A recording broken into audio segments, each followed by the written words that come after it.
নমস্কার বন্ধুরা, আমি রমা রান্নাঘর থেকে বলছি।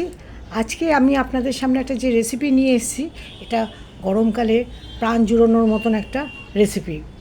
এটা হচ্ছে একটা শরবত, বেলের শরবত। আমি বেলের এই শরবতটা করতে গিয়ে যে যে উপকরণগুলি ব্যবহার করছি আগে আপনারা দেখে নিন। এই মাপের একটা বেল, একদম গাছ পাকা বেল ব্যবহার করব। আমি চিনির বদলে মধু। এখানে রয়েছে ঘরে পাতা সাদা দই 100 গ্রামের মতন। আর এখানে রয়েছে আপনার কি বলবো, এটা হচ্ছে আপনার খোয়া ক্ষীর, এই যে এরকম গুঁড়িয়ে রেখেছি। এটা হচ্ছে চাট মশলা, এটা হচ্ছে একটা পাতিলেবুর রস, এখানে আছে বিট নুন, এখানে আছে কিশমিশ, এখানে আছে কাজু, আর আছে পুদিনা পাতা। সুতরাং আমি এটা ভালো করে এটা জলের মধ্যে ঠান্ডা জলে গুলে এটাকে ছেঁকে রেখেছি। এখন এই জিনিসগুলি এর সাথে আমি মেশাবো। আপনারা এখন দেখতে থাকুন যে আমি কিভাবে মিশিয়ে এই শরবতটা তৈরি করছি।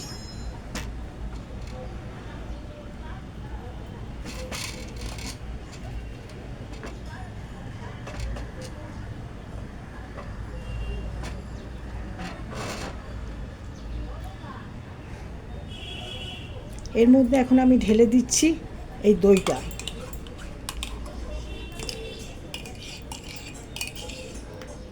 আমি ফ্রিজের থেকে ঠান্ডা জল বের করে রেখেছি, এই জলটাই এর মধ্যে মিশিয়ে এটাকে ছেঁকে রেখেছি।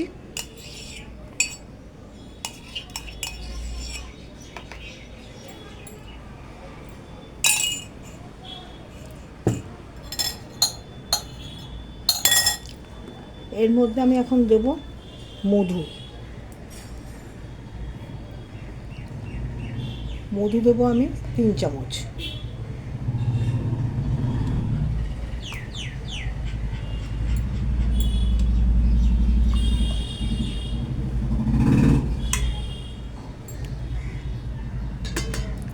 দেবো আমি এই আপনার পাতিলেবুর রস, একটা গোটা পাতিলেবুকে আমি রস নিংড়ে রেখেছি।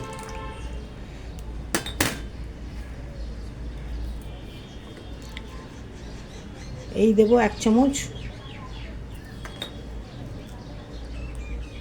2 চামচ বিট নুন, দেবো 1 চামচ চাট মশলা। এবার এটাকে আমি গুলে নিচ্ছি।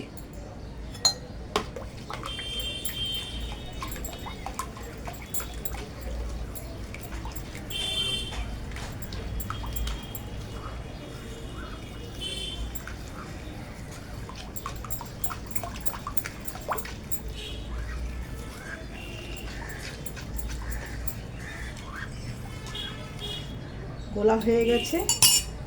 এবার আমি এটাকে ঢালবো। এই কাচের পাত্রটার মধ্যে আমি এখন ঢালছি।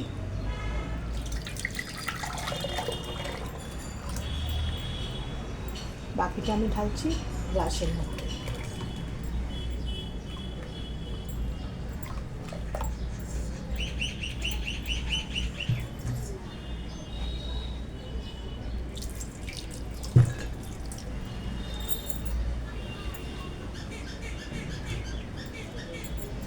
এর মধ্যে এখন আমি এই পুদিনা পাতা ধুয়ে রেখেছি, এগুলি আমি ছড়িয়ে দেবো।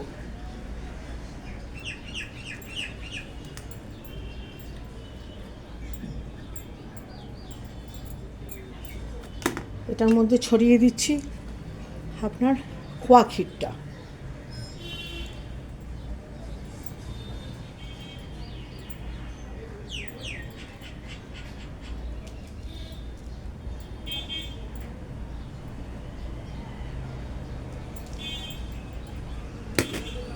দেবো এর মধ্যে একটু কাজু,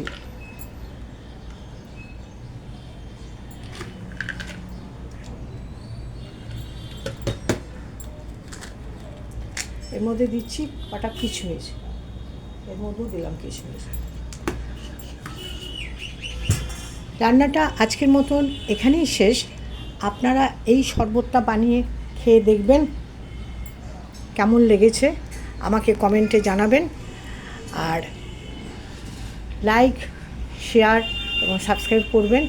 আশা করি বন্ধুরা আপনাদের এটা ভালো লাগবে, কেন বাইরের বেলের শরবত আর ঘরের তৈরি এত সমস্ত জিনিসপত্র দিয়ে তার স্বাদ হচ্ছে অদ্ভুত।